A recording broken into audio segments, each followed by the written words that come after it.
While all this unrest is going on in the rest of Europe, things are not well at home either. So if we check back in on what's going on in Florence, um, after 1513, after Giovanni was appointed Pope Leo X, he did send his brother Giuliano to go and take charge of events in Florence, but the person he really wanted to be in the seat of power was Lorenzo II de' Medici, so Lorenzo II, who is the grandson of Lorenzo the Magnificent.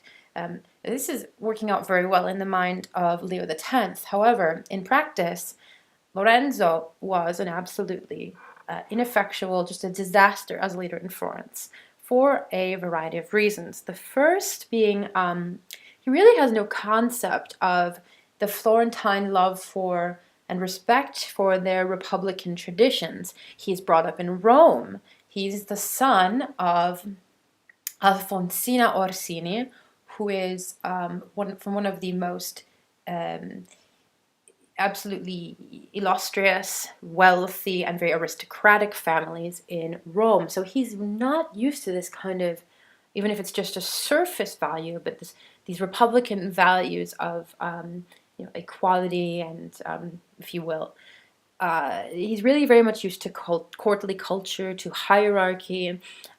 So he comes to Florence really not having grown up there, and he's born, in the end of the 15th century. He's just a different generation.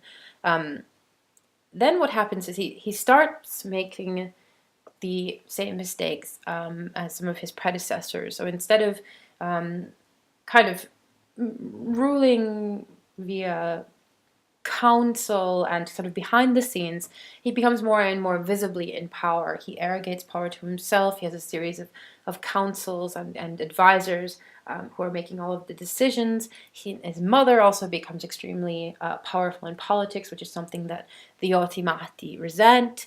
In a world of monarchical, really, empires, Lorenzo also wants that for himself. He wants a territorial empire. And in order to achieve that goal, he's frequently away from the city, also, drilling soldiers and pretending to act like an aristocratic member of, the upper echelons of sort of aristocratic Europe rather than Florentine society. So while this is going on, there's also religious unrest in the rest of Europe, and at home in Florence, the Ottimati are very upset at being excluded from the government. And meanwhile, religious passions really continue to run high. Even if Savonarola has been executed, 20 years before, give or take, there are still a lot of itinerant preachers who go about the city and about Tuscany with, kind of spreading the word of prophetic visions that they've had, calling people to repent. And there are still a strong cadre of followers of Savonarola, who are the Frateschi, who are continuing to keep his ideals of moral rectitude and more inclusive government alive. So these are very much at odds with Lorenzo's vision of how government should work in Florence. And he then kind of makes a bad situation worse by going to treat with the French King Francis I. So Francis I is bent on retaking Milan, which had been briefly part of his predecessor Louis XII's empire, and he wants to take it back. And so Lorenzo goes in and treats with him, and he lends his troops, which are essentially a 1,000 strong corps of troops, to Lorenzo's fighting. Actually, they never really get close to any of the fighting, but Lorenzo gets to feel that he's, kind of a warrior in that case. So he's doing these kind of behind the scene alliance making that again, the Ottimati are not part of, the rest of the government is not part of. They resent this. And really, the most useful thing that he's able to do in this entire period is get married to the French king's cousin, Madeleine de la Tour d'Auvergne, and their daughter Caterina will become Catherine de' Medici, Queen of France. So he's able to pass on the line, but he himself as a ruler is very ineffectual. So when he suddenly dies in 1519, everybody kind of breathes a sigh of relief for a moment, because then the problem becomes who's going to rule. He has no legitimate heir. He has a daughter, Caterina, but he doesn't have a son who should take his place. He has supposedly his bastard son Alessandro, but scholars now think he's the son of Giulio de' Medici.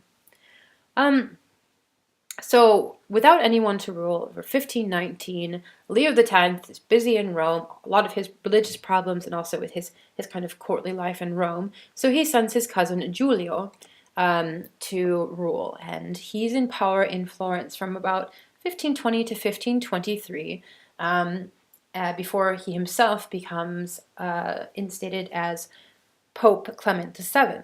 So it's during this period, under Giulio, and later under successive Medici rulers in the 1520s, let's say, that you see a real explosion of literature about politics. So you have in this period Machiavelli writing his Florentine histories, and you have to think too that only 8 years previously that the city had a Republican elected government and state, and that had been functioning more or less well for 10 years under Soderini. People remember this.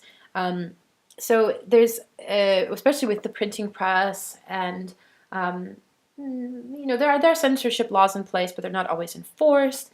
So really you get this kind of vibrant public discourse about how to rule. And because you have people weighing in all the time, essentially, and this exchange of ideas about what is good government and what isn't, this also creates an undercurrent of tension within the city.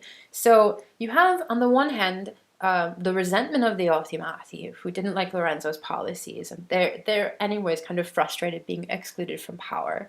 On the other, you have the religious followers of Savonarola Frateschi, who have never gone away, and you have itinerant preachers who are coming through the city and who are calling for moral reform. And that's, of course, looked down on by the Medici, who fear this kind of power of the people that this kind of religious fervor gives to them. And at the same time that this is all going on in Florence, you have the Protestant Revolution taking place in Northern Europe, across Northern Europe, and eventually in England. And then again, you have Francis I of France, and then Charles V, who becomes Holy Roman Emperor, vying for Milan. So everybody wants Milan. Again, it's a flashpoint in the Italian Wars. In 1526, what happens is that Charles V, Holy Roman Emperor, claims Milan for himself. He says that this is part of his territory, it's rightfully his, he wants it back.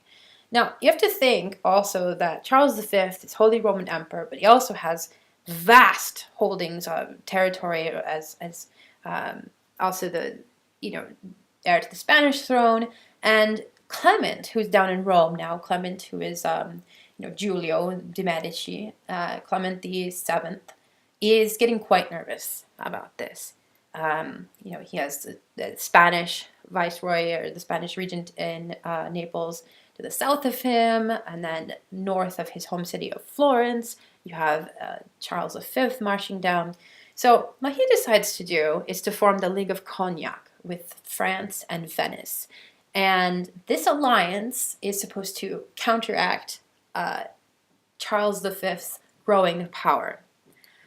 The problem with this is, of course, that Charles resents it, and especially because Clement is a really bad political player. He tries to negotiate alliances, he agrees to things, then he reneges on them, then he has secret agreements with other rulers, and he's really just making kind of a mess. So Charles V has had enough of this, so he sends a bunch of his Lutheran mercenary soldiers, mercenary, but they're essentially soldiers under the employ of the Holy Roman Empire, who are not always paid very well, So they're looking to take anything they can home with them to remunerate them for their time. And they start marching down the peninsula towards Rome. Now, they narrowly avoid Florence. Everybody's, quite on edge there, just thinking, oh, well, we'd be sacked again. And they make their way down to Rome. So by 1527, you have the sack of Rome, which results in horrific carnage. Again, it's unfortunately the usual story. Women are raped, buildings are destroyed, property is seized. The city is just taken lock, stock, and barrel for everything that it has. And Clement himself flees to the Castel Sant'Angelo, which you see here in the upper right corner of the slide, and barricades himself inside. It's an immense structure. It's almost impregnable. And while he's in this massive castle, trying to wait out this siege of Rome, it's there that he actually meets Benvenuto Cellini, who is a goldsmith, who we'll read about in 2 weeks, I believe. And Cellini writes an incredible autobiography about this period, in which he recounts his meeting with Clement, and Clement has him melt down all of the papal jewels and the papal gold and silver, and then has all the jewels sewn into his clothes so that when he escapes from Rome, he takes all the jewels with him. So, 1527. In the meantime, back in Florence, what happens is that Giulio has left his young, cousins and his son, essentially, Alessandro de' Medici, in charge, Ippolito and Alessandro de' Medici. They're young, they're inexperienced, they want to have fun, they do not know how to run a city. So Giulio sends a Cardinal Passerini, who is supposed to look after them. But Cardinal Passerini, again, is another foreigner, and at this point the Florentines are really sick of having to deal with foreigners, of being ruled by outsiders. So at the same time that you have 1527, the sack of Rome, and great religious and political instability right across the continent, the Florentines decide to seize the moment and overthrow the government of the Medici. So this revolt is led by the Ottimati, and it's certainly supported by the common people. There's a first revolt that's unsuccessful, but the second, they're able to cast out the Medici, and they reinstate the government. So they summon a Parlamento of the people. They have an emergency government of the Balia, which is convened, and they vote to reinstate the Great Council and the militia. And they make it more participatory in the sense, too, that they lower the age to be eligible to serve on the Great Council to 24 from 29. So this reflects also the fact that there are young people in the city who, as we've discussed in previous weeks, had felt kind of outside of the political process, or in other ways frustrated because they're not able to fully exercise what they consider to be, their own talents or their own aspirations. And this is kind of seen as the second coming of the Republic, and also really the rebirth, if you will, of the religious city, of the holy city of Savonarola, because a lot of people that are supporting this revolt are also those who had supported Savonarola. They're very religious, they want moral reform. So it's very populist, and it's a very religious revolt.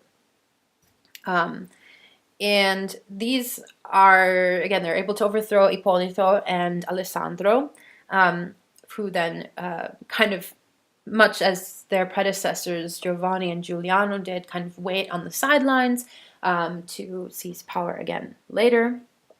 And what happens is you have the old fault lines of the city, the old political fault lines of the Medici, of the people who supported the Medici, the people who supported Soderini, and the people who supported Savonarola, all trying to work out how to establish a government in Florence between 1527 and 1530.